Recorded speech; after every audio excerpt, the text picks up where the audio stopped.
Hare Krishna, Hare Krishna, Krishna Krishna, Hare Hare. मैं कह रहा था कि रामनवमी है 27 को, तो आज हम लोग भगवान राम के प्राकट्य को from Vrindavan point of view, भगवान कृष्ण ने जैसे इसको सुना उसको हम देखेंगे, और सभी को रामनवमी बनाना है 27 को। ठीक है, तो आइए भगवान राम के प्रणाम मंत्र से शुरू करते हैं। आशा करता हूँ अभी तक तो सबको याद हो गया होगा, अगर नहीं है तो जरूर जो है उसको आप याद करने की कोशिश करिए। अभी स्क्रीन पर है आपके,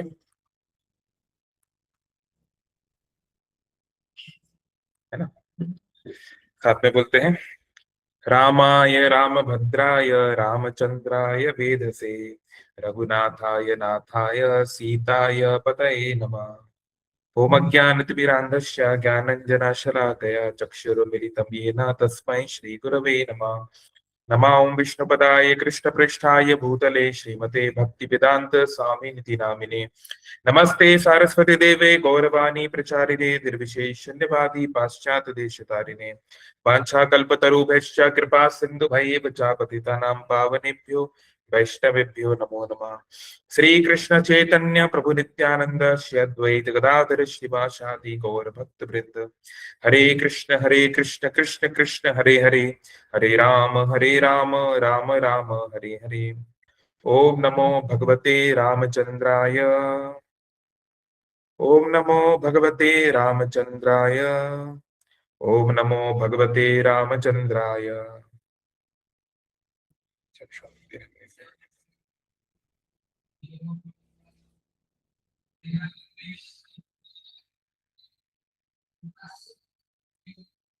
हरे कृष्णा। ये है भगवान राम का प्रणाम मंत्र।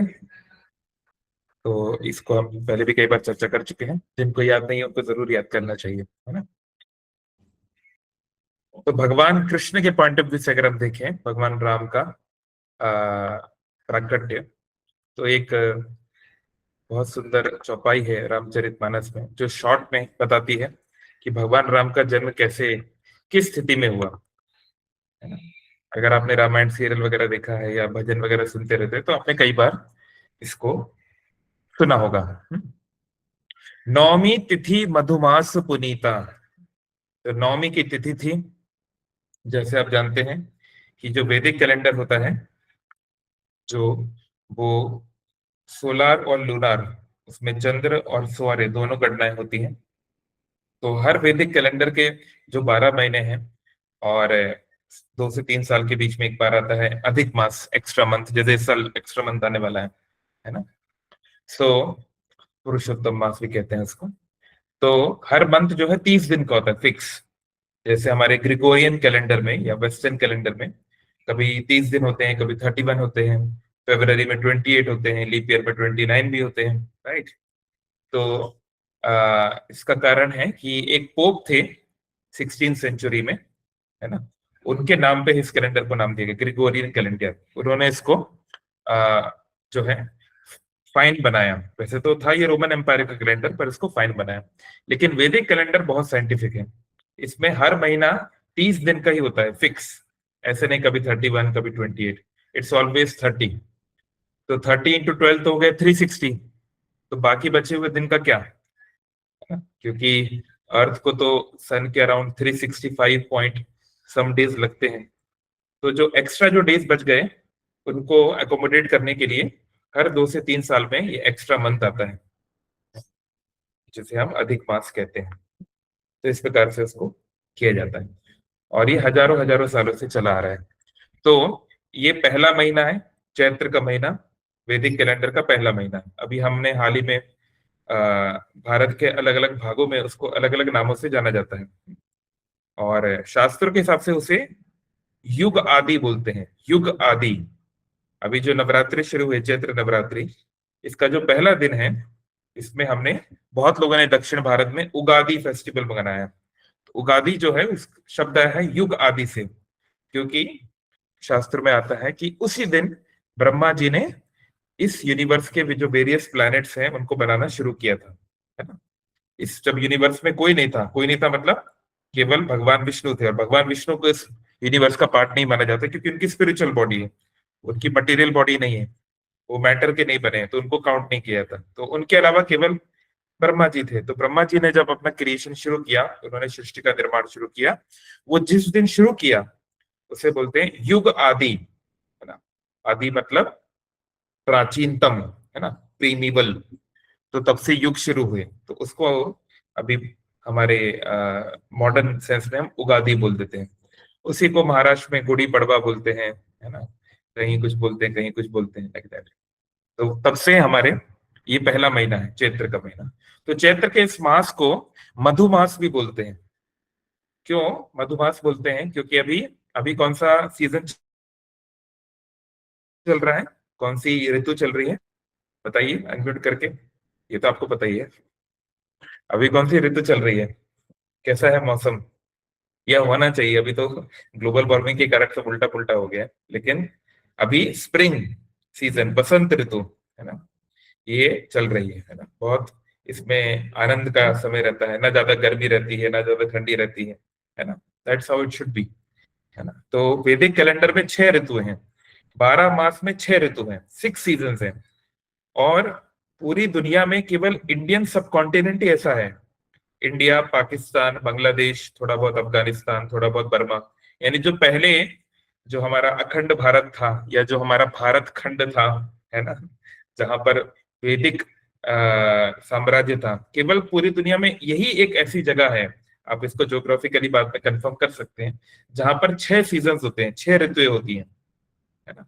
बाकी जगह पे 3 4, है ना, मैक्सिमम 5 कहीं पर होगा। तो यहाँ 6 ऋतुएं हैं, 6 सीजन्स हैं, और सब करीब 2-2 महीने चलती हैं।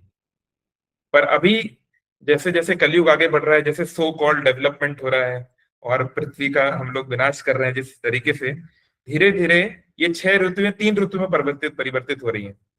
आजकल मोस्टली क्या होता है, सर्दी, गर्मी और बारिश, बस ये 3 ही होती हैं प्राय। बसंत भी बहुत कम कुछ दिनों के लिए रहता है, फिर गर्मी आ जाती है जल्दी से, है ना। तो लेकिन पहले इवन 50-100 वर्ष पहले तक जो लोग हैं उन्होंने देखा है, और अभी भी आप ग्रामीण क्षेत्रों में या फिर जहाँ सो कॉल्ड डेवलपमेंट बहुत ज्यादा नहीं है, वहां पे आप 6 के 6 ऋतुओं का अनुभव कर सकते हैं। तो ये बसंत ऋतु में जो है अभी जस्ट मतलब अभी तो चैत्र और वैशाख आ गया, तो अभी तो गर्मी आ गई, लेकिन अभी तक थी कुछ दिन पहले तक। तो चैत्र के महीने को मधुमास इसलिए कहते हैं क्योंकि इसमें जो मधु है, जो फ्लावर्स का जो एसेंस है वो निकलता है। प्रकृति जो है बहुत, वेजिटेशन होता है, प्रकृति बहुत सुंदर रूप प्रकट करती है ना। और जो है पूरे जो माहौल होता है, आखिर में यहाँ पे लिखा भी है, अति शीत ना घामा, ना ज्यादा सर्दी होती है ना ज्यादा गर्मी होती है। तो ऐसे ही चैत्र का वो महीना था, मधुमास था, पुण्यशाली। और नवमी की वो तिथि थी। जो 30 दिन का जो कैलेंडर है उसको 2 भागों में बांटा जाता है, कृष्ण पक्ष और शुक्ल पक्ष, है ना। The वेनिंग moon and the waxing moon. जब चंद्रमा बड़े से छोटा होते होते होते होते अमावस्या पे आ जाता है, तो न्यू मून बन जाता है या नो मून बन जाता है, और फिर बड़ा होते होते पूर्णिमा पे जाता है, वैक्सिंग वेनिंग वैक्सिंग होता है मून का, है ना। तो शुक्ल पक्ष में जो है यह नौमी तिथि थी, है ना, शुक्ल पक्ष। अगर आप सोच रहे हैं कि शुक्ल को शुक्ल क्यों लिखा हुआ है, क्योंकि ये रामचरितमानस जो है अवधी भाषा में लिखी गई है, तो ये संस्कृत में नहीं है, इसलिए थोड़ा सा प्रोनाउंसिएशन का डिफरेंस रहता है। देसी जो भाषाएं हैं, उन बोली हैं, उसमें थोड़ा सा अलग है। तो शुक्ल पक्ष को शुक्ल पक्ष ऐसे लिखा गया। तो शुक्ल पक्ष अभिजीत हरिप्रीता, और मुहूर्त था अभिजीत। जैसे हमारे वैदिक कैलेंडर में, जैसे हमारे मॉडर्न क्लॉक में हमारे 24 घंटे हैं, और हर घंटा 60 मिनट का है, 60 मिनट्स का है। तो ऐसे ही वैदिक कैलेंडर में क्या होता है, एक दिन को 30 भागों में बांटा जाता है, 30 पार्ट्स, और हर पार्ट को मुहूर्त बोलते हैं। तो एक मुहूर्त होगा 48 मिनट्स का, है ना। भाई एक दिन में कितने मिनट हो सकते हैं, 24 मल्टीप्लाइड बाय 60, इतने ही मिनट होंगे ना। तो अगर हम दिन को 24 की जगह अगर हम 30 पार्ट्स में डिवाइड करें, तो हर पार्ट जो है वो 48 मिनट्स का बन जाएगा। तो उस एक पार्ट को मुहूर्त बोलते हैं, है ना। तो जैसे फेमस होता है ब्रह्म मुहूर्त। ब्रह्म मुहूर्त मतलब दिन की शुरुआत होती है सूर्योदय से। हमारे यहाँ जैसे हम मॉडर्न कैलकुलेशन में रात के 12 बजे से दिन की शुरुआत मानते हैं, लेकिन वैदिक कैलेंडर में ऐसा नहीं है। वैदिक कैलेंडर में सूर्योदय जब होता है तब दिन की शुरुआत होती है। तो सूर्योदय जैसे अभी गर्मी आ रही है तो 5:45 के आसपास, है ना, कई जगह 5:40, कई जगह 5:55, कुछ 6:05 ऐसे। तो मान लो अगर कहीं पे 6 बजे सूर्योदय हो रहा है, तो सूर्योदय से 2 मुहूर्त पहले, एक मुहूर्त में 48 मिनट्स है, तो 2 मुहूर्त में कितने हो गए, 96, यानी करीब 1.5 घंटा। यानी सूर्योदय से 1.5 घंटा पहले, यानी 4:30 बजे और उसके पहले, उस टाइम को बोलते हैं ब्रह्म मुहूर्त, है ना। वो जो 48 मिनट्स का, करीब 1 घंटे का जो समय, उसको ब्रह्म मुहूर्त बोलते हैं। तो ब्रह्म मुहूर्त जो होता है बहुत श्रेष्ठ होता है कोई भी एक्टिविटी करने के लिए, खासकर स्पिरिचुअल। इसलिए लोग जो है इसमें नहा धो के मंगल आरती जाते हैं, या नाम जप करते हैं, या पाठ करते हैं, है ना। इवन अगर आप जो भी काम करो ब्रह्म मुहूर्त में, वो अच्छा होता है। सोओगे तो नींद भी अच्छी आएगी। तो आपके ऊपर, आप किस काम को प्रायोरिटी देना चाहते हो, है ना। और तो ऐसे एक मुहूर्त होता है अभिजीत। अभिजीत मुहूर्त में जो हम कार्य करते हैं वो प्राय उसमें हमें जीत मिलती है, उसमें हम आगे बढ़ते हैं। तो ऐसे अभिजीत मुहूर्त था, दिन का समय था, दोपहर के 12 के आसपास बजे थे, और नवमी तिथि थी अभिजीत, जो कि हरि प्रीता, भगवान हरि को प्रिय है वो मुहूर्त। कई सारे कार्य उसलिए उस समय किए जाते हैं। और मध्य दिवस था, करीब दोपहर के 12 बजे थे। न ज्यादा गर्मी थी न ज्यादा सर्दी थी, पावन काल था, है ना, बड़ा बहुत सुंदर माहौल। और लोक विश्रामा, सभी लोग विश्राम स्थिति में आनंद में थे, कोई इंटेंस काम उस समय नहीं कर रहा था। उस समय भगवान जो है प्रकट हुए। भय प्रकट कृपाला दीन दयाला कौशल्या हितकारी। तो कौशल्या नंदन भगवान राम उस समय पे प्रकट हुए। तो ये समय आने वाला है 27 तारीख को। तो 27 मार्च को रामनवमी है, दोपहर 12 बजे भगवान राम का प्राकट्य है। तो सभी लोग इसलिए उस समय थोड़ा समय निकाल के, अगर आप आसपास मंदिर जाते हैं तो जाएं, नहीं तो ऑनलाइन कम से कम अभिषेक दर्शन कर लें, भगवान के फोटो को कुछ फ्लावर अर्पित कर दें, और उसके बाद ही जो है अपना व्रत तोड़ के फिर भोजन पाएं। नॉर्मल प्रसाद भी ले सकते हैं, नहीं तो अगर एकादशी लेंगे तो और भी अच्छा। तो अब हम बात कर रहे हैं कि भगवान राम के जन्म से संबंधित, आप सब जानते हैं कि भगवान राम का जन्म कैसे हुआ, ये तो बहुत प्रसिद्ध कहावत, सब कुछ प्रसिद्ध आपको पता है। लेकिन भगवान कृष्ण ने इसको कैसे जाना, बाल कृष्ण ने इसको कैसे जाना। अरे वही तो कृष्ण है, वही तो राम है, कोई डिफरेंस तो है नहीं।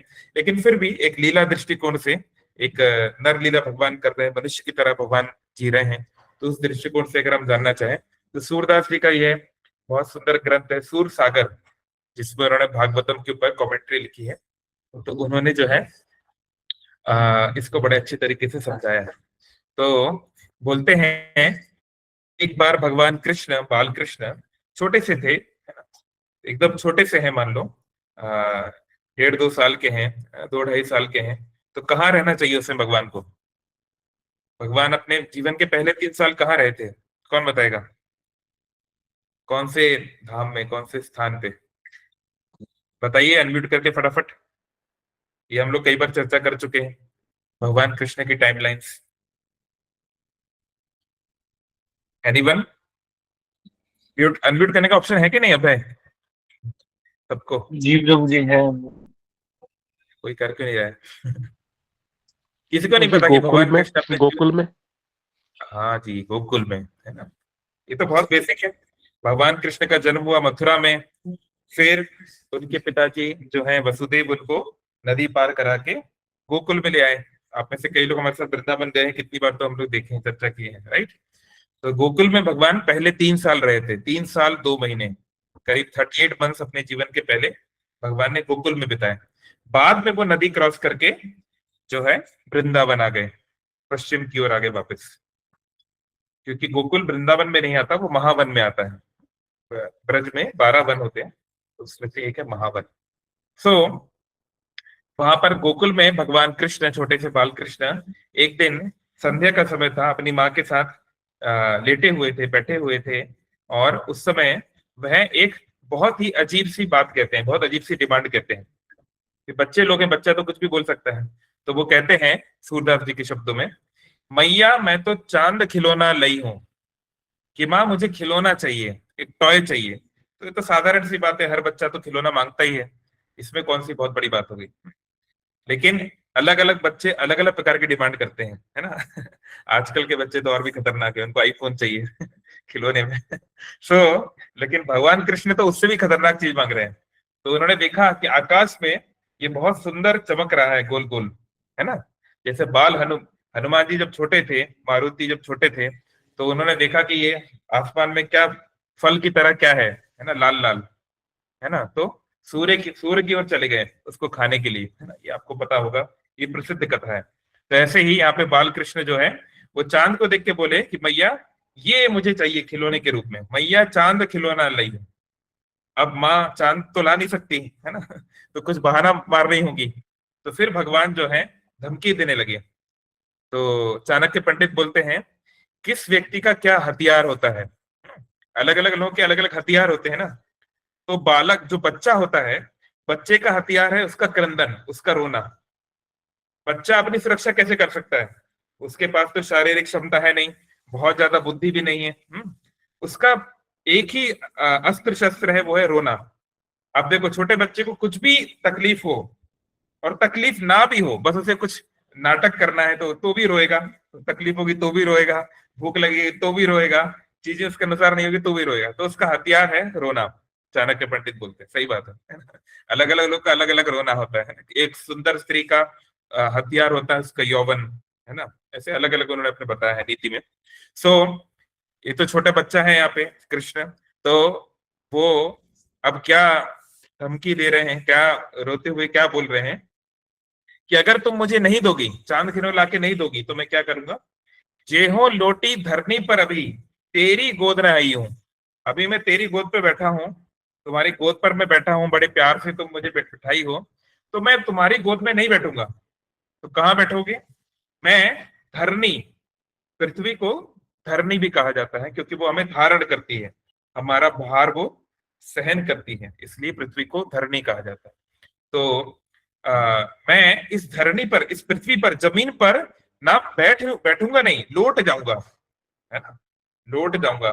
जैसे हम वृंदावन में जाते हैं, खासकर गोकुल में जब जाते हैं, जो रमन रेती में जाते हैं तो लोग लौटते हैं ना, ऐसे मैं पूरा लेट जाऊंगा पूरा का, है ना। और आगे क्या करूंगा, सुरभि को पय पान न करी हूं। तुम बड़े प्रेम से मेरे लिए सुरभि का जो दूध निकालती हो, उसको मैं बिल्कुल नहीं पीऊंगा, है ना। तो हम जानते हैं कि लीला दृष्टिकोण से भगवान कृष्ण जो है उनके पास कितनी गाय हैं, नंद बाबा के पास, कौन जानता है। ये तो बहुत नहीं। प्रसिद्ध बात है। हाँ, 9 लाख गाय हैं, है ना। ऐसे बताया जाता है ब्रज में कि नंद बाबा के पास 9 लाख गाय हैं। और श्रीमती राधा रानी के जो पिताश्री हैं, वृषभानु महाराज, उनके पास कितनी है। ये सब हमको जानना चाहिए ना, हमें उनके परिवार में जाना है, हमको भगवान के धाम में जाना है, तो धाम की जानकारी हमको होनी चाहिए, तब तो हमारा मन आएगा कि हम भी एक दिन जाएंगे, हम भी कृष्ण की गौ है। कितना है वृषभानु महाराज के पास। 200 गाय। क्या 200, क्या 200 क्या है। नहीं नहीं, 11 लाख, 12 लाख। 11 लैक्स उनके पास है ना। तो आ, आ, ये सब हमको जानना चाहिए, क्योंकि हमको उस लीला में अगर हम चिंतन करना चाहते हैं, ultimately we want to be part of it. तो भगवान के पास 9 लाख गाय हैं, इतनी गाय हैं, है ना। और उसमें से 108 गाय प्रसिद्ध है, उनको सुरभि बोलते हैं। जो बेस्ट 9 लाख में से जो बेस्ट 108 है, इनका विशेष रूप से जो है नंद बाबा हो, यशोदा माई हो, और उनके जो खास खास लोग हैं वो लोग उसका ध्यान देते हैं।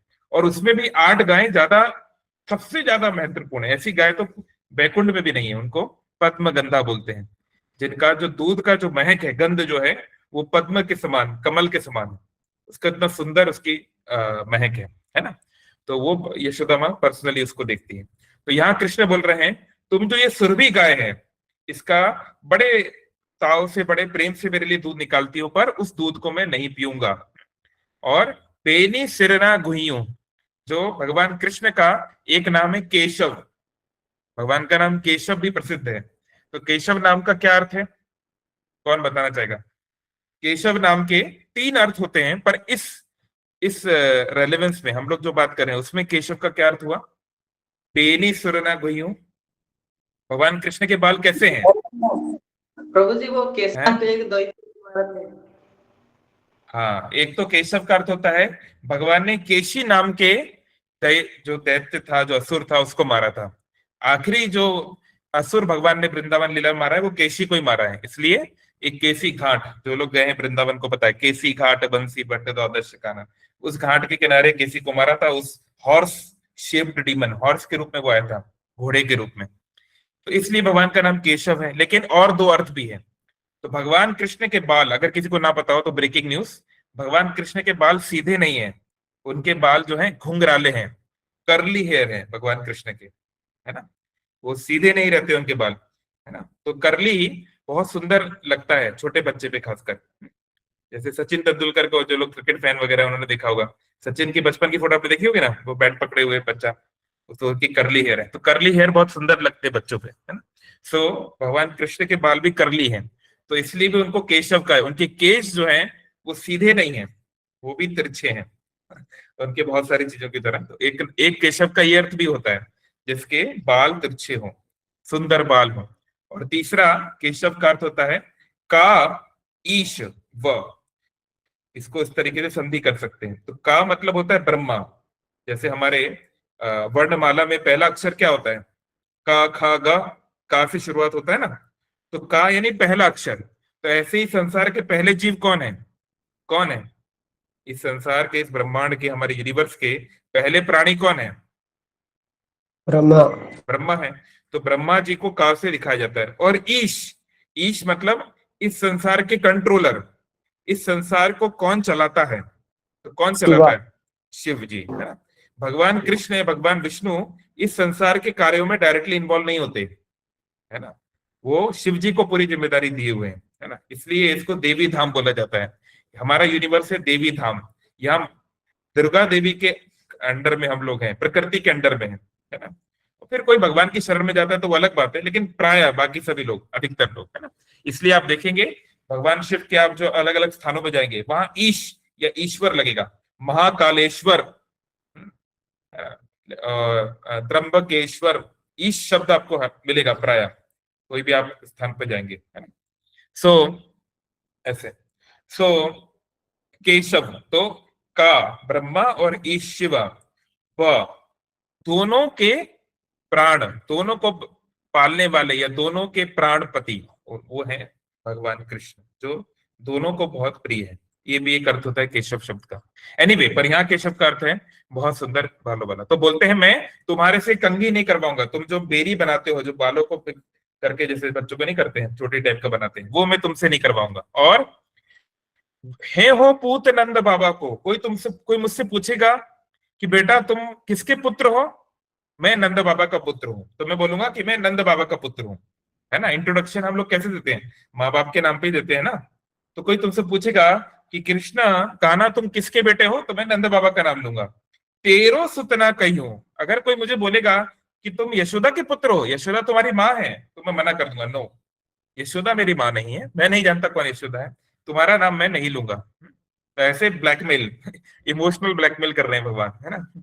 फिर आगे क्या? तो इस प्रकार से बच्चा जो है ब्लैकमेल कर रहा है अपनी माँ को। तो अब माँ क्या करे? अब तो ये देखिए, इसलिए जो माधुर्य रस है वो कैसे प्रेजेंट होता है और कैसे वात्सल्य रस उसके साथ कन्फ्लिक्ट करता है। तो वात्सल्य रस यानी कैसे भगवान को एक अपने पुत्र के रूप में समझना, तो उसका श्रेष्ठ उदाहरण है ये कृष्ण लीला। तो यहाँ पे यशोदा माँ क्या करती है? बच्चे को बहलाना फुसलाने का काम करती है। इवन मॉडर्न साइकोलॉजी में भी हम कहते हैं कि अगर किसी समय माइंड बहुत परेशान कर रहा हो, क्योंकि मन जो होता है वो बच्चे की तरह होता है, बॉलीवुड में गाना भी है ना, दिल तो बच्चा है जी, है ना।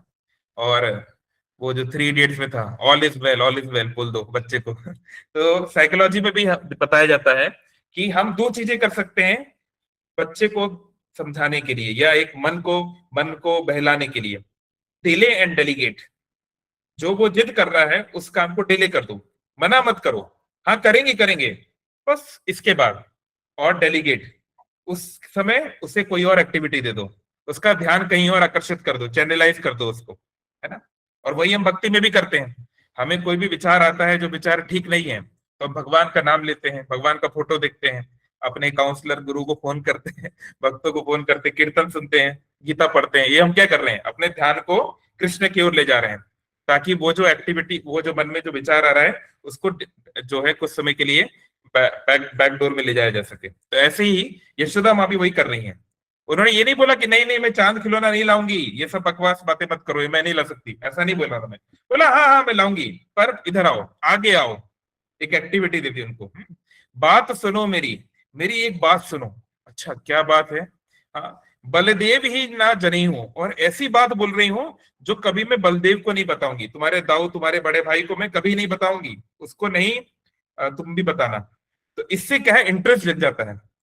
अगर मैं आपको कोई बात बोलूं कि देखो मैं आपको एक ऐसी बात बताने वाला हूं जो बहुत बड़े बड़े लोगों को भी नहीं पता है, तो आप में इंटरेस्ट रहेगा, अच्छा ऐसा क्या है बताना जरा। तो एक कितने बेहतरीन ढंग से जो है पेरेंटिंग की जाती है, कितने बेहतरीन तरीके से जो है बच्चे का ध्यान हटकाया जा रहा है, कितना बढ़िया साइकोलॉजी भी हम सीख सकते हैं इससे। तो क्या क्या बोलती है यशोदा माँ? तो बोलती है, हंसी समुझावती, हंसते हंसते बोली, प्यार से बोली, अच्छे से बात बोली। कहती यशोमती, यशोमती ने कहा, नई दुल्हनिया दे हूं। अरे तू क्या चांद खिलौना चाहता है, खिलौने के लिए कहाँ रो रहा है? मैं तो तेरे को एक बड़ी चीज देने वाली हूँ। क्या देने वाली हूँ? तेरे लिए मैं दुल्हन लाने वाली हूँ, तेरा मैं ब्याह करा दूंगी, है ना। तो बच्चे लोग जो होते हैं खेल खेल में नहीं बोलते हैं कि हम हमारा विवाह कराओ, है ना, हमको भी दूल्हा बनाओ, दूल्हा दुल्हन का गेम खेलते हैं, नहीं। तो एक उसको बड़ा, जैसे भगवान ने गीता में कहा, आगे चल के खुद वही कहेंगे, परम दृष्टवा निवर्तते, है ना। हायर टेस्ट पाने से व्यक्ति लोअर टेस्ट छोड़ सकता है ना। तो दुल्हन का नाम छोड़ के सुन के बच्चा जो है वो खिलौने की बात छोड़ सकता है। तो बोले मैं तुम्हारे लिए नई दुल्हन लाऊंगी। अच्छा, तो कृष्ण ये बात सुन के जो है बाल कृष्ण बड़े खुश हो गए, है ना। तो बोली, तेरी सौ, मैं तुम्हारी सौगंध खाता हूँ, तुम्हारी प्रतिज्ञा लेता हूँ, मेरी सुनी मैया, मेरी बात सुनो मैया, बहुत अच्छा तुम्हारा विचार है, बहुत अच्छा प्रपोजल है, अब मेरी बात सुन लो। क्या है तुम्हारी बात? अब ही ब्याह जइयूं, तुरंत मेरा ब्याह करा दो, मेरा जल्दी से जल्दी शादी करा दो, लेट मत करो, जल्दी जल्दी करा दो, है ना। तो एक बालक जो है जैसे जिस प्रकार के विचार करता है, तो सूरदास भी आखिर में लिखते हैं, सूरदास है कुटिल बराती, गीत सुमंगल गई हूँ। हाँ हाँ, मैं भी इंतजार कर रहा हूँ कि कब ये शादी होगी और मैं कुटिल बराती बनूंगा। कुटिल बराती मतलब क्या होता है? जो लोग बारात में गए वो इसको समझ सकते हैं कि कुछ बारात में ऐसे लोग होते हैं जो जो है उल्टे पुल्टे बातें बोलेंगे, है ना। अरे जैसे अभी कुछ दिन पहले मैं भुवनेश्वर में एक विवाह में गया था, तो वहां पर उड़िया में एक एक्सप्रेशन बोल रहे थे, मतलब जो लड़की वाले के मौसा जी को बोल रहे थे कि क्या, वो फूफा जी को। ऑफ कोर्स मेरा उड़िया उतना भी स्ट्रांग नहीं है, तो मैं बाद में पूछा तो मुझे कोई बताया कि आजकल कोई चल रहा है उड़िया में इंटरनेट पे, है ना, कि कोई मौसा जी है या बुआ जी को कुछ बोला जा रहा है, ऐसा कुछ। कोई बताया क्या क्या है एग्जैक्टली? मैं तो वो वर्ड भूल गया समथिंग। तो पूरा वो स्टेज पे अनाउंस किया गया, सब लोग हंसने लगे इस तरीके से, है ना सब। तो ऐसे कुटिल बाराती मतलब क्या होता है कि कोई आएंगे, हम लोगों ने भी अनुभव किया है ये अपने दीदियों की शादी में, कि कोई ना कोई आके बोलेंगे, अरे चाय ठंडी बनी, चाय ठंडी हो गई, अरे वो सब तो ठीक है, इंतजाम तो अच्छा है, लेकिन जो है बढ़िया ठंडा ठंडा शरबत मिल जाता तो ज्यादा अच्छा रहता, है ना।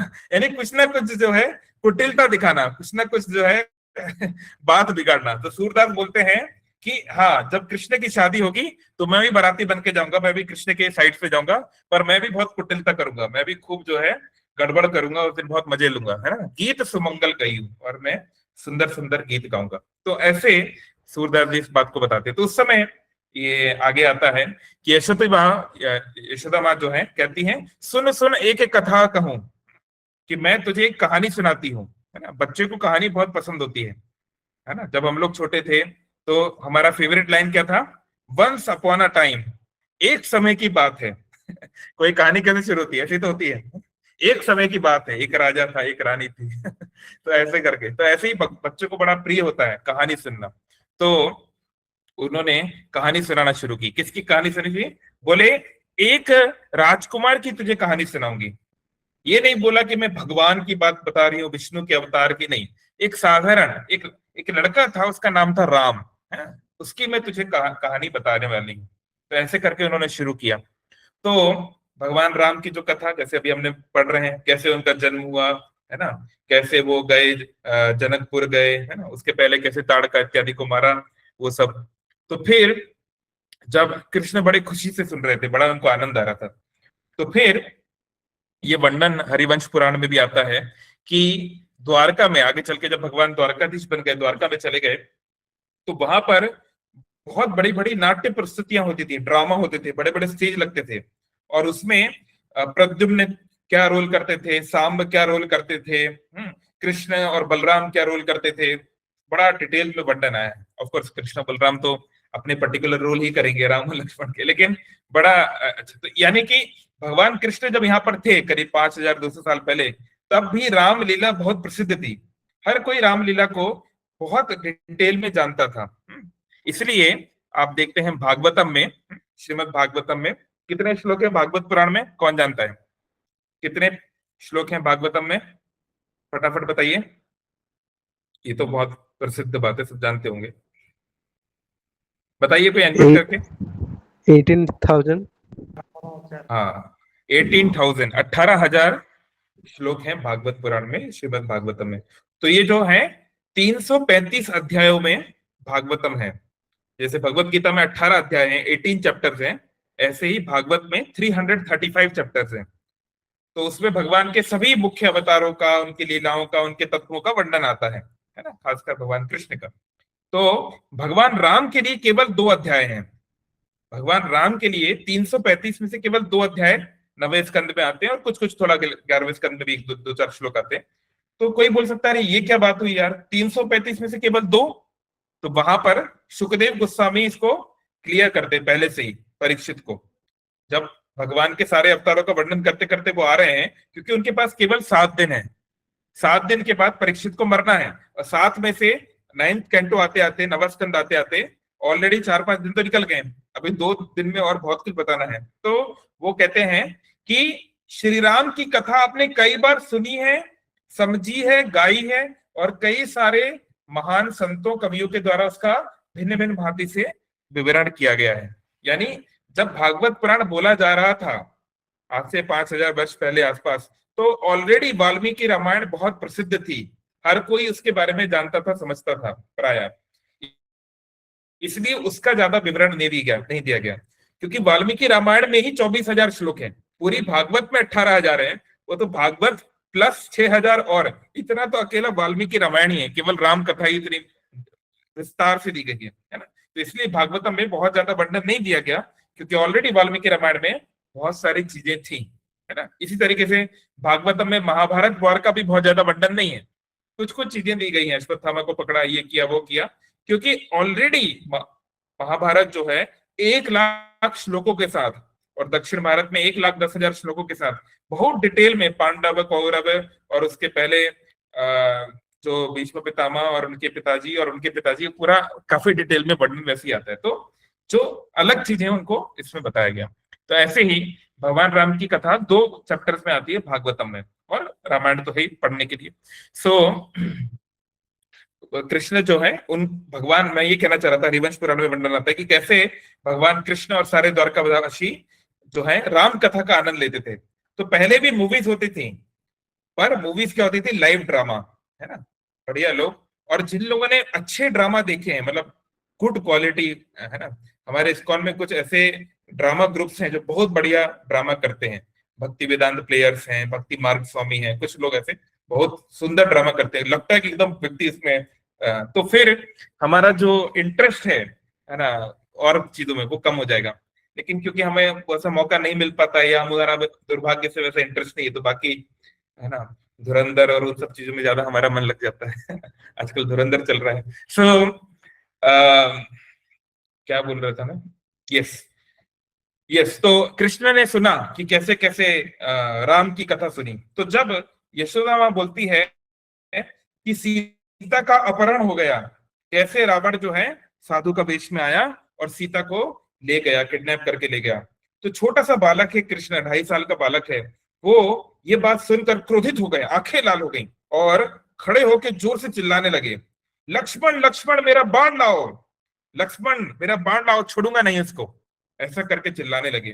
तो मां डर गई कि ये क्या हो गया, ये मेरा बालक ऐसे क्यों बोल रहा है, ये लक्ष्मण का नाम क्यों ले रहा है, क्योंकि भगवान कृष्ण जो है, अब कोई बोल सकता है कि यार ये कैसे संभव है, भगवान तो सब जानते हैं, वो तो ओमनीपोटेंट हैं, वो तो सब ओमनीशिएंट है, सब कुछ जानने वाले हैं।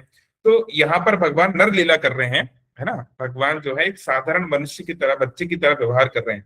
और भगवान को जब अपने योग माया के प्रभाव से भगवान जो भी लीला करते हैं उसका डायरेक्टर बना देते हैं योग माया को। भगवान की शक्ति योग माया, सुभद्रा या वृंदावन में पूर्णमासी, है ना, ये जैसा एक्टर को क्या करना होता है, देखो फिल्म चलती है एक्टर एक्ट्रेस के कारण, हीरो हीरोइन के कारण, है ना, भाई अमिताभ बच्चन है, शाहरुख खान है, या जो भी रणवीर कपूर है, जो भी है, उनके कारण, रणवीर सिंह है, उनके चेहरे से, पोस्टर से मूवी चलती है।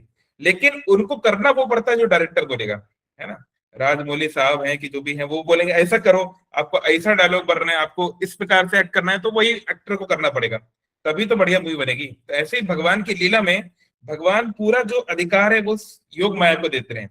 तो योग माया जो है कभी कभी भगवान को भी जो है ऐसे अलग अलग सांचारी भाव, इसको बोलते हैं, अलग अलग भावों में ले जाती है। कभी भगवान क्रोधित हो जाते हैं, कभी भगवान दुखी हो जाते हैं, कभी भगवान आकर्षण में आश्चर्य में पड़ जाते हैं, ऐसे। तो लीला में आनंद है। अगर सब कुछ, हाँ भगवान बैठे आराम से बढ़िया, वैकुंठ पति, सब आओ प्रणाम करो और जयराम जी की, और बस हो गया, तो फिर क्या मजा आएगा, है ना। थोड़ी देर के लिए मजा आ सकता है, लेकिन अगर हमें इटर्निटी के लिए, अगर हमें अनंत समय के लिए हमें वैकुंठ में रहना है, तो हम वहां तो थोड़ा थोड़ा अजीब लगने लगेगा। इसलिए भगवान की नई नई लीलाएं होती रहती है जो अलग अलग प्रकार के आनंद देती है। अंग्रेजी में कहावत है, variety is the mother of enjoyment. Life में एंजॉयमेंट तब आता है जब वैरायटी होती है, इसलिए भगवान की लीलाओं में बहुत वैरायटी है ना। इसलिए प्रभुपाद जी चाहते थे कि सब लोग भगवत गीता, श्रीमद् भागवतम और चैतन्य चरितामृत पढ़ के अपने तत्व को, अपने बेस को स्ट्रांग बना लें, और फिर जो अन्य ग्रंथ हैं जैसे रामायण है और बहुत सारे गोस्वामियों ने, रसिक भक्तों ने जो ग्रंथ लिखे उनको पढ़ के और भगवान की लीलाओं में जो है आगे मन को लगाएं ऐसे। तो फिर कृष्ण जो है बहुत गुस्सा हो जाते हैं, तो फिर यशोदा माँ कहती है कि नहीं नहीं नहीं, फिर सीता बाद में मिल गई, तुम चिंता मत करो, तो ऐसे बोल के उनको जो है शांत किया। तो ये था भगवान कृष्ण के पॉइंट ऑफ व्यू से कैसे रामलीला उनको इंट्रोड्यूस हुई।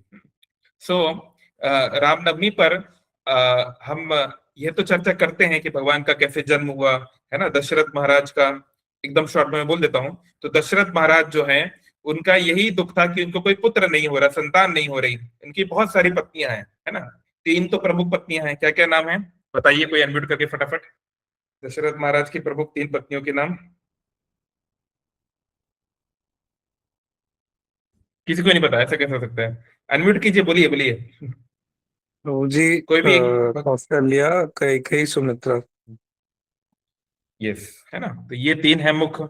और कुछ कुछ रामायणों में, क्योंकि बहुत सारे रामायण के वर्जन हैं दक्षिण भारत में, वहां ऐसा भी आता है कि उनकी 353 वाइफ्स थी, तो 350 वाइफ्स और भी थी। वो कैसे हुआ कि परशुराम जी जो हैं उस समय उनका बहुत आतंक था और क्षत्रियों को वो बहुत मारते थे। पर उनका ये रूल था कि अगर किसी का विवाह संस्कार हो रहा है या कोई और संस्कार हो रहा है, तो वो उस समय खून नहीं बहाएंगे क्षत्रियों का। तो दशरथ जी जो है परशुराम जी से बचने के लिए ऐसे बहुत सारे विवाह कर लेते थे कभी कभी, ऐसा भी कुछ जगहों पे ऐसा आता है। पर मुख्य रूप से 3 ही उनकी पत्नियां, है ना। तो 3 पत्नी है, लेकिन देखो पुत्र नहीं हो रहा सारे। तो दुनिया, भौतिक संसार की ये समस्या है ना। जिसकी पत्नी नहीं है वो पत्नी के लिए रो रहा है, जिसकी पत्नी नहीं है वो बच्चे के लिए रो रहा है, जिसका बच्चा है वो बच्चा उसको रुला रहा है। तो कुछ ना कुछ समस्या संसार में लगी रहती है ना। तो उनकी ये समस्या थी। तो फिर जो है आप जानते हैं कि कैसे दिव्य उन्होंने यज्ञ कराया, यज्ञ से जो पायसम निकला, जो खीर निकला, उसको उन्होंने अलग अलग भागों में बांटा। 50% कौशल्या को दिया, और फिर कैकेयी को दिया आई थिंक 25%, और फिर सुमित्रा 25 का 2 पार्ट, जितना मुझे याद आ रहा है, 12.5% समथिंग। सो उससे फिर राम भगवान का प्राकट्य हुआ। तो भगवान राम का जब प्राकट्य हुआ, तो उस समय जो वशिष्ठ मुनि को बहुत महत्वपूर्ण है और कई आचार्यों ने बताया कि वशिष्ठ इतने ज्ञानी थे, इतने बड़े महात्मा थे कि he was like second Brahma, है ना। उनको पृथ्वी का ब्रह्मा ही कहा जा सकता है। उनके ज्ञान, उनका जो भक्ति, उनका जो एक्सपीरियंस, वो किसी उनके इक्वल में कोई भी नहीं था। तो वशिष्ठ मुनि ने दशरथ को समझाया था बचपन में कि ये जो बालक है ये स्वयं भगवान विष्णु है, भगवान विष्णु का चतुर्भुजा स्वरूप है ना। और वासुदेव, शंकरशन, प्रद्युम्न और अनिरुद्ध जो वैकुंठ में निवास करते हैं, वही ये चारों रूप में प्रकट हुए हैं, राम, लक्ष्मण, भरत, शत्रुघ्न। लेकिन फिर भी भगवान की योग माया का ऐसा प्रभाव हुआ कि समय के साथ धीरे धीरे दशरथ महाराज और तीनों माताएं और सभी उनको साधारण बच्चों की तरह ही उनको पालन पोषण करने लगे। उनको एक पता था कि इनका जन्म नॉर्मल तरीके से नहीं हुआ है, ये उनकी गर्भ से मतलब साधारण ये नहीं, यज्ञ के माध्यम से हुआ है। फिर भी ऐसा योग माया का प्रभाव हुआ कि उनका इस तरीके से लालन पोषण होता है। तो इस रामनवमी का ये महत्व है कि जब कि दशरथ की तरह हो सकता है कि हम भी बहुत चीजों में बहुत प्रतापी हो, बहुत अच्छे हो, बहुत सारी, लेकिन जब तक राम हमारे जीवन में प्रकट नहीं होंगे तब तक जीवन की पूर्णता नहीं आएगी, है ना। और दशरथ जी की भी तब तक पूर्णता नहीं आई। जब भगवान राम का जन्म हो गया उसके बाद से जो आनंद उनके जीवन में आया है उसका कोई भी जो है पैरेलल नहीं है। तो भगवान राम जो 16 साल शुरू में जो बाल कांड और थोड़ा बहुत अयोध्या कांड में जो 16 वर्ष उनके विवाह के पहले और विवाह के बाद 12 वर्ष 13 वर्ष जो वो 28-29 साल रहे अयोध्या में, उसमें बहुत आनंद के साथ उन्होंने जो है वो समय बिताया। और उस समय की जो हैप्पीनेस है उसको पीक हैप्पीनेस बोला जाता है ना। और ऑल्दो वो उस समय किंग नहीं थे, आगे चल के बाद में वो किंग बनेंगे, लेकिन जो हम कहते हैं कि भाई कोई भी नेता होता है, हमारा नेता कैसा हो, तो राम राज्य की हम कल्पना करते हैं कि राम जैसे राजा थे, दशरथ जैसे राजा थे, वैसा हो, एकदम आइडियल किंगडम हो, आइडियल प्रिंसिपल्स हो। तो वो सब तभी राम राज्य तब हो सकता है जब राम हमारे जीवन में हो। तो ये बहुत अच्छा ये दिवस है कि हम भगवान राम से प्रार्थना कर सकते हैं कि वो हमारे हृदय में, हमारे हृदय के किंगडम में, हमारे हृदय के राज्य में प्रकट हो। जो वहां पे अंधकार है, जो रावण के समान हमारा काम, क्रोध, लोभ, मोह, मद, मत्सर, हमारी जो विकार है उनको समाप्त करें और अपने शरण में वो स्थान दें। ठीक है, तो 27 को सबको जरूर करना चाहिए रामनवमी का फास्टिंग। हरे कृष्णा। किसी का भी कमेंट है, क्वेश्चन है तो बोल सकते हैं।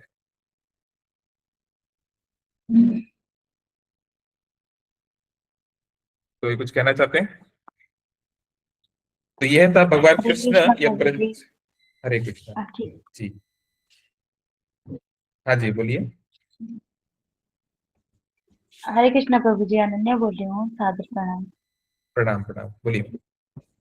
प्रभु जी, मुझे जानना था कि आप बोले जैसे कि पहले जब ब्रह्मांड नहीं बना था तब विष्णु जी थे, क्योंकि वो कोई कण में नहीं जाते हैं, मतलब वो पहले थे, सबसे पहले। तो हमें तो पता है ना कि कृष्ण से विष्णु आए हैं, मतलब कृष्ण अवतारी है, तो उनसे सब अवतारी आए हैं। तो फिर विष्णु कैसे थे पहले? कृष्ण होना चाहिए था ना। ओके, तो हम जब कहते हैं क्रिएशन की बात हम करते हैं, जब चीजें बनाई गई, तो वो हम इस यूनिवर्स, हमारा जो भौतिक संसार है, जो मटेरियल यूनिवर्स है, जो मैटर का बना है ना। मैटर मीन्स हम साइंस में पढ़ते हैं anything which occupies space is called matter. जो पदार्थ से बना है ना, जड़ चीजों से बना है, उसको मटेरियल वर्ल्ड बोलते हैं।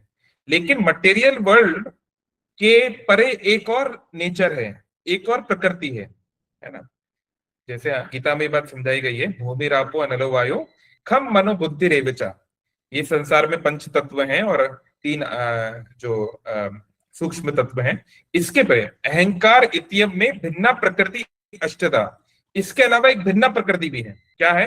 अपरयम तस् इदम तुम अन्यम प्रकृति विधि में परा जीव भूत महाबाहो यजते धारयत जगत, है ना। गीता में बताया गया है कि ये जो सब हम संसार में देखते हैं, जिनको हम चीजों को देखते हैं, समझते हैं, इसके परे एक ऐसा जगत है, एक ऐसा वर्ल्ड है जहां पर कोई क्रिएशन नहीं है, कोई टाइम नहीं है, जो स्पेस, टाइम और मैटर के परे है ना। तो वो है स्पिरिचुअल वर्ल्ड, आध्यात्मिक जगत, वैकुंठ। तो वैकुंठ हमेशा से है, इटरनली। तो जब ये बोला जाता है कि भगवान कृष्ण से भगवान विष्णु आए, इसका ये मतलब नहीं है कि भगवान विष्णु उनके शरीर से प्रकट हो गए और भगवान विष्णु का जन्म हो गया, ऐसे नहीं। भगवान विष्णु की बात छोड़ दीजिए, मेरा और आपका भी कभी जन्म नहीं हुआ। आत्मा का के बारे में क्या बताया था, ना जायते वा म्रियते वा कदाचिन, गीता में है ना, दूसरा अध्याय। आत्मा का ना कभी जन्म हो सकता है, ना उसकी मृत्यु हो सकती है। तो ऐसा कभी कोई समय नहीं था जब मैं नहीं था और आप नहीं थे। ये गीता के 2nd चैप्टर का 12वां श्लोक है ना, कि हाँ, आप अनन्या जी नहीं थी, कि दीन वत्सल दास नहीं थे और भगवान ने हमें प्रकट कर दिया, नहीं। आत्मा हमेशा से है, आत्मा को बनाया नहीं जा सकता। तो भगवान विष्णु को कैसे बनाया जा सकता है, वो तो परमात्मा है।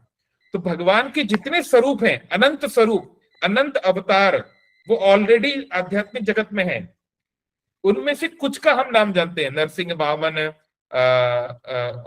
मत्स्य अवतार और 10, 12, 24 को हम जानते हैं। लेकिन भगवान के अनंत रूप वहां पर ऑलरेडी विराजमान है। कितने रूप हैं, हरि अनंत, हरि कथा अनंता, अनंत, trillions and billions of form भगवान के हैं, तो हम लोग काउंट भी नहीं कर पाएंगे, है ना। इवन साइंस भी, अगर कोई बोले अरे प्रभु जी सब क्या बातें बोल रहे हैं, तो इवन मटेरियल साइंस, अगर हम आज की मॉडर्न साइंस की बात करें, इतने यूनिवर्सेस हैं, इतनी गैलेक्सीज हैं कि उसका कोई काउंट नहीं है। मॉडर्न साइंस में भी हम लोग ये बात जानते हैं कि हजारों हजारों लाइट ईयर दूर भी अभी भी यूनिवर्स मिल रहे हैं, अभी भी गैलेक्सीज मिल रही हैं, है ना। तो इवन भौतिक संसार इतना बड़ा है कि उसका हम कोई अंत नहीं देख सकते, तो आध्यात्मिक संसार की तो क्या बात है। तो जब हम कहते हैं भगवान के जो स्वरूप हैं वो ऑलरेडी स्पिरिचुअल वर्ल्ड में है। हाँ, स्पिरिचुअल वर्ल्ड से सबसे पहले कारणोदक्षय, ये थोड़ा सा लंबा क्लास लेगा पर शॉर्ट में, महाविष्णु या कारणोदक्षय विष्णु से भगवान विष्णु एक रूप में आते से बोलते हैं गर्भोदक्षाई विष्णु, और गर्भोदक्षाई विष्णु के नाभि कमल से निकलते हैं ब्रह्मा। फिर गर्भोदक्षाई विष्णु एक और अवतार लेते हैं, एक और रूप लेते हैं, उसे बोलते हैं क्षीरोदक्षाई विष्णु, जो क्षीर सागर में चले जाते हैं। और कण कण में, हम कहते हैं ना कण कण में है भगवान, वो कण कण में कौन है, क्षीरोदक्षाई विष्णु, और सभी जीवों में चले जाते हैं। क्षीरो, जो हम कहते हैं चतुर्भुज रूप में वो विद्यमान रहते हैं। और जो वो कण कण में है वो इनएक्टिव रहते हैं। जैसे मोबाइल फोन में भगवान है भी और नहीं भी। भगवान की शक्ति ये है, ये भगवान शक्ति रूप में इसमें है, लेकिन स्वयं अभी वो उसमें प्रेजेंट नहीं है पर्सनली। लेकिन हाँ, अगर कोई महान भक्त उनको इनवाइट करे, जैसे हम जब प्राण प्रतिष्ठा होती है, अभी हमने डाला इस्कॉन भद्रक की प्राण प्रतिष्ठा हुई थी कुछ दिन पहले, है ना, कि कोई मूर्ति है, कि कोई दारू ब्रह्म है, उसमें हम जब भगवान को इनवाइट करते हैं तो भगवान प्रकट हो सकते हैं, है ना। तो भगवान के सभी रूप नित्य हैं, और भगवान के छोड़ दीजिए सभी आत्माएं भी नित्य हैं, उनका कभी जन्म नहीं होता। हाँ, इस संसार में वो कभी एक टाइम पे आए, उसका एक टाइम होता है। तो जब हम कहते हैं सृष्टि में कोई नहीं था, केवल ब्रह्मा थे, मतलब हमारा यूनिवर्स, हमारा अंडा, हमारे यूनिवर्स को ब्रह्मांड बोलते हैं, अंडाकार होता है ये। ऐसे और भी बहुत सारे ब्रह्मांड हैं। जब हमारा यूनिवर्स खत्म हो जाएगा, आज से 155 ट्रिलियन साल के बाद हमारे ब्रह्मा जी की डेथ हो जाएगी, हमारा यूनिवर्स वापस महाविष्णु के अंदर चला जाएगा। फिर दोबारा जो लोग वैकुंठ गए वो तो गए, जो लोग उस लायक है वैकुंठ जाने के वो तो चले जाएंगे। जो नहीं गए, यानी मोस्ट पीपल 99.99% सोल, वो वापस किसी और ब्रह्मांड में भेज दी जाएंगी। तो उस समय ब्रह्मांड में कोई नहीं रहेगा। उस ब्रह्मांड में जो जीवित आ रहे हैं, जिनको भेजा जाएगा, उसमें से जो सबसे पुण्यशाली व्यक्ति है, जो सबसे टॉप लेवल का सोल है, उन्हें ब्रह्मा बनाया जाएगा, है ना। तो हमारे पूरे ब्रह्मांड के जो सबसे पवित्र, सबसे बढ़िया व्यक्ति है वो ब्रह्मा जी हैं, इसलिए उनको वो जिम्मेदारी दी गई है, ऐसे करके। अब समझे? Thank you sir, thank you. हाँ, तो थोड़ा सा कॉम्प्लेक्स है, बट इन शॉर्ट विष्णु भगवान हमेशा नारायण रूप में, भगवान को विष्णु नहीं बोलते स्पिरिचुअल वर्ल्ड में, उनको नारायण बोलते हैं, क्योंकि विष्णु मतलब होता है सर्वव्याप्त, जो हर जगह है। और वैकुंठ में भगवान को सर्वव्याप्त होने की जरूरत नहीं है, क्योंकि वैकुंठ में जड़ पदार्थ नहीं होता, वैकुंठ में हर चीज चिंतामणि होती है, हर चीज स्पिरिचुअल, इसलिए वहां उनको नारायण नाम से बोला जाता है। वही नारायण, वही विष्णु। तो नारायण ऑलरेडी आध्यात्मिक जगत वैकुंठ में है। और जब हम कहते हैं भगवान कृष्ण से भगवान विष्णु आए, इन द सेंस इस संसार को चलाने के लिए, लेकिन वो है हमेशा से, लेकिन इस यूनिवर्स में को चलाने के लिए भगवान विष्णु आए। हाँ, इस यूनिवर्स के पॉइंट ऑफ व्यू से हाँ, भगवान विष्णु आए पहले, उनसे ब्रह्मा जी आए, और फिर सभी अवतार उसके थ्रू आए। तो इवन भगवान कृष्ण भी भगवान विष्णु के थ्रू आए इस यूनिवर्स में, लेकिन इसके परे आध्यात्मिक दृष्टिकोण से वो एक अलग बात है। ठीक है, जी सर, थैंक यू प्रभु जी। All right. जगन प्रभु बोल रहे हैं कि हमारा यूनिवर्स अर्थ को सीरियसली नहीं लेता। हाँ, क्यों लेगा? मतलब हमारा अर्थ कुछ भी नहीं है यूनिवर्स के पॉइंट ऑफ व्यू से।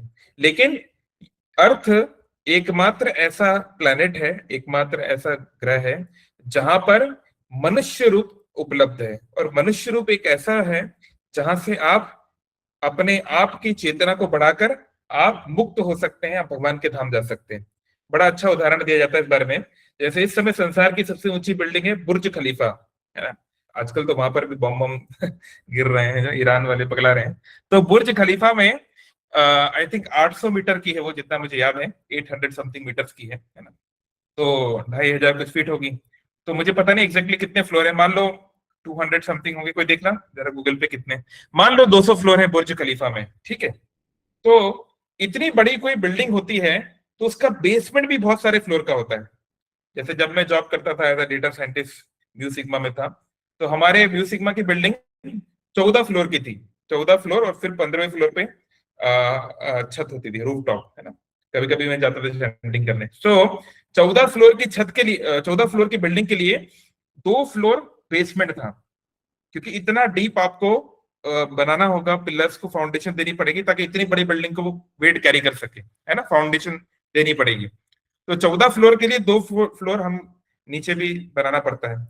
तो स्वाधीन प्रो ने पता किया है कि बुर्ज खलीफा में 163 फ्लोर है। तो अगर कोई बिल्डिंग है बुर्ज खलीफा जैसे जिसमें 163 फ्लोर है, तो मैं ऐसा अंदाजा लगा रहा हूं, मुझे नहीं पता, पर मे भी आप गूगल कर सकते हो, शायद 5 फ्लोर या 10 फ्लोर का उसमें बेसमेंट होगा, अंडरग्राउंड होगा इतना ज्यादा वो, ताकि वो उसको इतना सॉलिड स्ट्रेंथ दे सके, है ना। तो अब अगर आप बुर्ज खलीफा जैसी बड़ी बिल्डिंग पे हैं, मान लो आप 100वें फ्लोर पे हैं या टॉप मोस्ट 163 फ्लोर पे हैं, या फिर आप बेसमेंट में हैं, अंडर नीचे आप -1 पे, -2 पे, -3 पे हैं, लेकिन अगर आपको इस बिल्डिंग के बाहर जाना है और हेलीकॉप्टर से जाने की बात नहीं की जा रही है, नॉर्मल, तो आप कौन से फ्लोर से जाएंगे? बताइए, अनम्यूट करके बताइए। अगर आपको बुर्ज खलीफा के बाहर निकलना है तो आप कौन से फ्लोर से जा सकते हैं? कौन से फ्लोर पे आपको आना पड़ेगा पहले? बताइए, कोई बताना चाहेगा?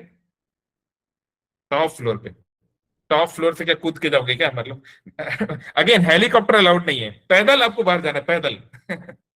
तो कैसे जाएंगे? कौन से ग्राउंड फ्लोर से जाएंगे? ग्राउंड फ्लोर से, राइट। ग्राउंड फ्लोर से ही आप बाहर जा सकते हैं। तो आप कितने भी ऊपर हो, आपको नीचे आना पड़ेगा लिफ्ट से, एलिवेटर से, और ग्राउंड फ्लोर से आप बाहर जाएंगे। या आप कितने भी नीचे हो, ऊपर आके आपको ग्राउंड फ्लोर पे आना पड़ेगा और फिर आप बाहर जा पाओगे। ऐसे ही ये जो यूनिवर्स है इसमें 84 लाख योनि है, 84 लाख स्पीशीज हैं, और अनंत ग्रह हैं, अनंत प्रकार के प्लैनेट्स, ये वो, ये स्टार स्टार बहुत कुछ है, जहाँ देवी देवता, सुपर ह्यूमंस, सब ह्यूमंस, नर्क लोग भी हैं जहां पर बहुत सब ह्यूमन स्पीशीज भी हैं, बहुत कुछ है।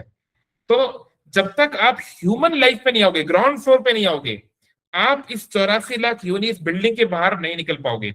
कुछ एक्सेप्शन होते हैं, कुछ एक्सेप्शन होते हैं, जैसे महर लोक, तप लोक, या ब्रह्मा जी का सत्य लोक।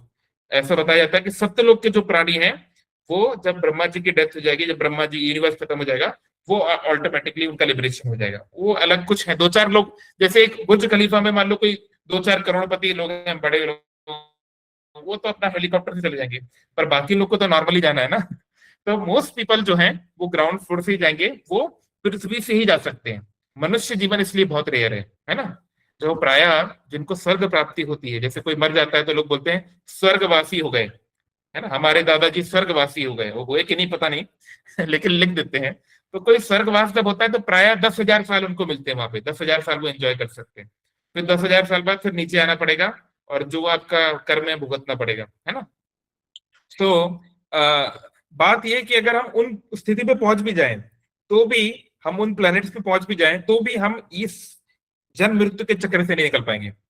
मान लो 10,000 साल आपने बहुत एंजॉय किया, है ना, वहां पे तो कोई बुढ़ापा भी नहीं होता, नंदन कानन बहुत अच्छा, वहां पे बढ़िया आयोजन है, सुंदर सुंदर स्त्री पुरुष हैं, खाने पीने की कोई कमी नहीं है, ठीक है। पर इतने में कोई वहां पर भी बहुत समस्या है, वहां पर भी एनवियसनेस है, वहां पर भी धोखाधड़ी है। हम देखते हैं ना, इंद्रदेव ने क्या किया, चंद्र ने अपने ही गुरु क्या नाम है उनका, बृहस्पति, अपने ही गुरु की पत्नी को भगा के ले गए, तारा को, है ना। और वहां पर भी जो है पॉलिटिक्स है, बैक बाइटिंग है ना। वहां पर भी हमेशा भय बना रहता है कि कोई रावण आक्रमण ना कर दे, कोई कुंभ ये हिरण्यकशिपु आक्रमण ना कर दे, तो वहां पर भी टेंशन है। मनुष्य से कम है पर टेंशन तो है, ऐसा नहीं है कि टेंशन नहीं है। तो कोई और और मान लो चलो किसी तरीके से आप टेंशन को झेल भी लो, तो आप जिसको प्रेम करते हो, है ना, है ना, वो पता चला वो आपको धोखा दे दिया है, या फिर उसका 10,000 साल खत्म हो गए, वो चला गया। तो ह्यूमन लाइफ के हिसाब से बहुत बड़ा है स्वर्गलोक, लेकिन वैसे अगर हम टेक्निकली देखें तो कुछ खास वहां पर भी नहीं है ना। वहां पर भी फिर वही सब होगा, जन्म मृत्यु जरा व्याधि। इसलिए बुद्धिमान व्यक्ति सोचता है कि ना मुझे स्वर्गलोक जाना है, ना मुझको अमेरिका जाना है, ना मुझको लंदन जाना है, मुझको इस पूरे समस्या से बाहर निकलना है, मुझे वैकुंठ ही जाना है, गोलोक वृंदावन ही जाना है ना। और उसके लिए मुझे तैयारी करनी है, मुझे ये जीवन जीवन मुक्त सम उच्चते, जीते जी हमको गोलोक वृंदावन की चेतना पे पहुंचना है, ताकि हम इस समय जब तक हम जी रहे हैं ब्रज के भाव में जी पाए, और जब समय आ जाएगा तो हम वहां जा पाए, या कम से कम भक्त के परिवार में हमको जन्म मिलेगा तो हम आगे बढ़ते चले जाएं, है ना।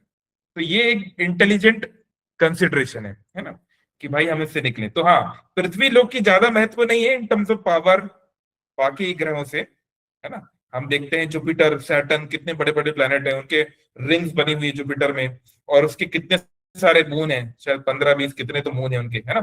तो पावर वाइज हम ज्यादा कुछ नहीं है, लेकिन अर्थ सबसे इंपॉर्टेंट प्लैनेट है, क्योंकि यहाँ पे मनुष्य जीवन है, यहाँ पे भगवान के धाम है ना। जुपिटर पे, सैटर्न पे और मून पे, और यहाँ और ताम धाम, वहां पे कोई पूरी धाम नहीं है, वहां पे कोई वृंदावन धाम नहीं है, भगवान बहुत कम ही दूसरी जगहों पे जाते हैं, है ना? तो एक दो एग्जाम्पल छोड़ के। तो इसलिए ये बहुत इंपॉर्टेंट है पृथ्वी ग्रह, इसलिए इसको भारतवर्ष बोला जाता है, और इसमें जन्म लेना बहुत सौभाग्य की बात है। उसमें भी जो भारत खंड है ना, जो अखंड भारत है, वहां उससे बहुत बड़ी बात है। और एक कपिल संहिता में शायद लिखा गया है कि उत्कल प्रदेश, आई थिंक कपिल संहिता या कोई तो संहिता में लिखा है कि जो उत्कल प्रदेश है, जो जहाँ पे जगन्नाथ संस्कृति का प्रभाव, वहां पे जन्म लेना और भी सौभाग्य की बात है, ऐसे शास्त्रों में लिखा गया है ना। तो आप में से कई लोग तो उत्कल प्रदेश में आपका जन्म, आपका सौभाग्य है कि आप जगन्नाथ के प्रति अपना प्रेम बढ़ा के इस संसार में रहते हुए आनंद से रह सकते हैं, और जाने के बाद भगवान के धाम जा सकते हैं। कंपेरेटिवली इजी है, लेकिन अब आपके ऊपर है कि आप उसे कैसे यूज करते हैं। ठीक है, सो हाँ, हमारा अर्थ बहुत इंपॉर्टेंट है, actually it is the most important planet. भले ही वो पावरफुल ना हो, लेकिन सबसे इंपॉर्टेंट है, क्योंकि यहाँ हमारे पास मौका है निकलने का। इसलिए कलयुग में बड़े बड़े देवी देवता भी सोचते हैं हमें कलयुग में मनुष्य जीवन मिल जाएगा तो अच्छा है, हरिनाम संकीर्तन करेंगे आसानी से निकल जाएंगे, क्योंकि बाकी युगों में बहुत मेहनत करनी पड़ती है, पर कलयुग में इजी है। ठीक है, और यहाँ पर जगन प्रभु ने बताया कि हाँ, बाकी जगहों पर भी चिंता तो है, नो डाउट। प्रत्युष प्रभु बोल रहे हैं, प्रभु भक्ति करके इसी जन्म में हमारे दुख को कम कर सकते हैं। हाँ बिल्कुल, दुख इस संसार में कम होता ही है। देखिए हमारे जो दुख है, एक अच्छा एक कोटेशन है कि pain is compulsory but suffering is optional. संसार में जो हमें दुख मिलेंगे, शारीरिक दुख, है ना, जैसे हम बोलते हैं क्या बोलते हैं उसको टेक्निकली, 3 प्रकार के दुख, आत्मा, मुझे नाम के नाम कैसे भूल गए, रुको, भौतिक समथिंग, भौतिक, आत्मदेविक, जैसे मुझे भी नाम क्लिक नहीं कर रहे हैं। हाँ यस यस, थैंक यू। हाँ, आदि भौतिक, आदि दैविक और आध्यात्मिक क्लेश। यस, सो जो हमारे मन और शरीर से जो हमको मिलते हैं, तो शरीर के जो दुख हैं, अब कुछ देखो, जीवन है, बूढ़े होंगे, बीमारी आएगी, कुछ होगा, वो तो है प्रारब्ध, लेकिन उसमें भी जो जैसे जैसे भक्ति करता है उसके प्रारब्ध भगवान या तो पूरा कर देते हैं या कम कर देते हैं, है ना। ये शास्त्रों में है कि जिसके गर्दन कटना था या जिसका हाथ कटना था, उसकी केवल उंगली कटती है, तो दुख तो कम हो जाते हैं, इसमें कोई डाउट नहीं है। और उससे भी महत्वपूर्ण, जब भक्ति करने से हमें उस आनंद की प्राप्ति होती है, वैसे रियलाइजेशन होते हैं कि दुख सहन करने की क्षमता मिलती है ना। जैसे एनेस्थीसिया, जब कोई डॉक्टर हमको एनेस्थीसिया लगाता है, तो कई बार क्या होता है कि ऑपरेशन में छोटा मोटा सर्जरी होता है तो पूरा भी बेहोश नहीं करते, केवल हाथ में अगर ऑपरेशन करना है तो हाथ में ही एनेस्थीसिया लगाते हैं इस एरिया में। तो आपके सामने आपकी उंगली को काटा जा रहा है, किया जा रहा है, फिर भी आपको दर्द नहीं होता, क्योंकि वहां पर एनेस्थीसिया लग गया है। तो ऐसे ही भक्ति जो है वो एनेस्थीसिया की तरह है, और जो आपका हायर टेस्ट है वो आपको इससे इतना आपको फर्क नहीं पड़ता, है ना। किसी ने कुछ बोल दिया, कुछ हो गया, किसी ने धोखा दे दिया, कुछ होगा, तो हम जानते हैं कि this is part and parcel of life, ये तो भौतिक जीवन का पार्ट है। तो इतना कोई बहुत ज्यादा जो है ना, व्यक्ति कुछ भौतिक चीज मिलने पर फूल के कुप्पा हो जाता है, अरे इंडियन टीम वर्ल्ड कप जीत गई, अब तो मजा आ गया, अब तो लाइफ सेट हो गई। क्या सेट हो गई, वही फिर ठीक है जीत गई, अच्छी बात है लेकिन और ना ही दुखी, हार गए तो बहुत अरे कहा है, जीवन में कुछ नहीं रखा ऐसे नहीं। वो जनरली एक क्या शब्द बोला गया गीता में, इक्विपॉइज्ड, समभावी रहता है प्राय, है ना। स्पिरिचुअल हैप्पीनेस को लेता है वो अलग बात है, पर इक्विपॉइज्ड रहता है, समभावी रहता है। सो ये शक्ति मिलती है भक्ति से, है ना। और दूसरा, जैसे जैसे हम भगवान के प्रिय बनेंगे तो भगवान तो हमारा ध्यान रखेंगे ही, क्योंकि पुराने बोला भी गया, पद्म पुराण का श्लोक है, अप्रारब्ध फलम पापम कूटम बीजम फलोन्मुखम क्रमणेव प्रलीयते विष्णु भक्ति रतात्मनम। जो चारों प्रकार के जो रिएक्शन है, अप्रारब्ध जो आना शुरू नहीं हुए, कूटम बीजम जो बीज रूप में है, जो कूट रूप में डिजायर रूप में है, और जो प्रारब्ध भी है, बल्कि प्रारब्ध काटना सबसे डिफिकल्ट होता है, प्राय किसी और प्रोसेस से प्रारब्ध नहीं कटता, लेकिन क्रमणेव प्रलीयते विष्णु भक्ति रतात्मनम। विष्णु भक्ति की इतनी शक्ति है, वो इतना पावरफुल है कि जैसे जो बीज होता है, जो लोग किसान है, जिन्होंने खेती किया वो जानते हैं, कोई बीज होता है सीड, अगर आप उसको फ्राई कर दोगे, आप उसको तल दोगे, तो उससे फसल उगती है क्या कभी? उससे पौधा उगता है क्या? नहीं उगता। भाई गेहूं का हो या चावल का हो, वो बीज है, उसको आप एप्पल का सीड से फ्राई कर दो तो उससे पौधा नहीं उगेगा, है ना। ऐसे ही भगवान विष्णु की भक्ति की ज्वाला तीव्रता ऐसी है, जो जितना तीव्र बना ले, अब वो तो हमारे ऊपर है हम कितना बनाएंगे, उससे वो बीज जो है कर्म का बीज जल जाता है, तो वो अपना असर नहीं दिखा पाता या बहुत कम दिखा पाता है। बिल्कुल भक्ति करने से होता ही है। तो भक्ति करते करते अगर कुछ दुख मिल रहे हैं तो ठीक है, हमारे कुछ प्रारब्ध होंगे वो सोच के, लेकिन हमारा भविष्य उज्जवल है, और इवन जो प्रेजेंट भी है वो कहीं बेटर है एज कम्पेयर टू अगर हम भक्ति में नहीं होते। कई बार लोग बोलते हैं हम भक्ति में हैं फिर भी हमारे साथ ऐसा हो गया। तो जो लोग भक्ति में नहीं है, सपोज दुनिया में 800 करोड़ लोग मनुष्य रह रहा है, उसमें से अधिकतर लोग, इस्कॉन में कितने लोग हैं? 1.25 करोड़ लोग हैं, है ना, 1 करोड़ 25 लाख के आसपास लोग हैं। और मान लो भारतवर्ष में और अन्य संप्रदायों, अन्य लोग होंगे, कुछ करोड़ लोग होंगे, और मान लो बाकी दुनिया में भी कुछ अच्छे धार्मिक लोग होंगे, कुछ मुस्लिम भी, क्रिश्चियन भी, मान लो थोड़ा धर्मपरायण हो सकते हैं, है ना। मान लो 8-10 करोड़ भी हो गए दुनिया में, 10 करोड़ लोग हैं थोड़े बहुत जो धर्मपरायण है, मान लो मोटा मोटा, तो बाकी सबका क्या तो मेजोरिटी तो धर्मपरायण नहीं है, तो क्या उनके लाइफ में दिक्कत नहीं आती? क्या उनके माँ बाप की डेथ नहीं होती? क्या उनको कैंसर नहीं होता? क्या उनका एक्सीडेंट नहीं होता? क्या वहां पे भूकंप नहीं आते? क्या वहां हरिकेन नहीं आते? क्या वहां वॉर नहीं होती? अभी दुबई में देख लो क्या हो रहा है ना। क्या इजराइल गाजा में वॉर नहीं हो रहा? तो क्या उन लोग के जीवन में कोई टेंशन नहीं है? ऐसे माया हमको भ्रमित बनाती है। एक कहावत है, दूर के ढोल हमेशा सुहावने होते हैं, है ना। दूर का जो है, हाँ लंदन में तो पूरा मतलब स्वर्ग होगा लंदन तो अरे जो लोग रह रहे हैं उनसे पूछो। हाँ कई चीजों में बहुत अच्छा है, नो डाउट, कई फैसिलिटी है, लेकिन कई और प्रॉब्लम्स भी हैं।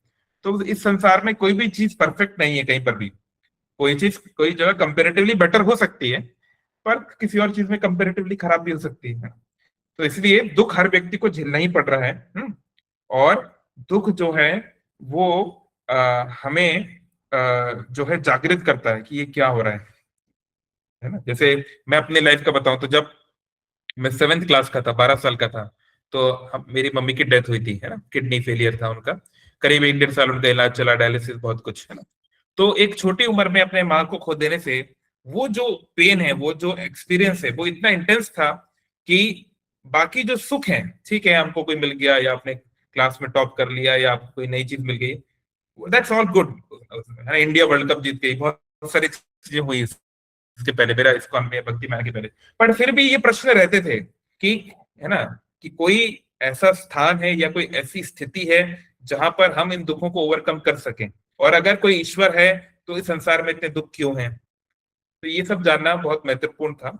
और जैसे मैंने कहा, मैं तो बचपन में भक्ति नहीं कर रहा था तो भी इतना बड़ा दुख मिला, तो ऐसा नहीं है कि हम लोग भक्ति कर रहे हैं तो भगवान हमको दुख दे रहे हैं, हमें तो वैसे भी दुख मिलने ही थे हमारे प्रारब्ध के कारण। लेकिन आप विश्वास रखिए कि जो दुख अभी अभी आ रहे हैं वो बहुत कम है एज कम्पेयर टू जो आने चाहिए थे उनसे, है ना। तो अगर दुख आते हैं तो उसको एक्सेप्ट करें, हम जो कर सकते हैं अपनी तरफ से करें, बाकी हम आगे बढ़े, है ना।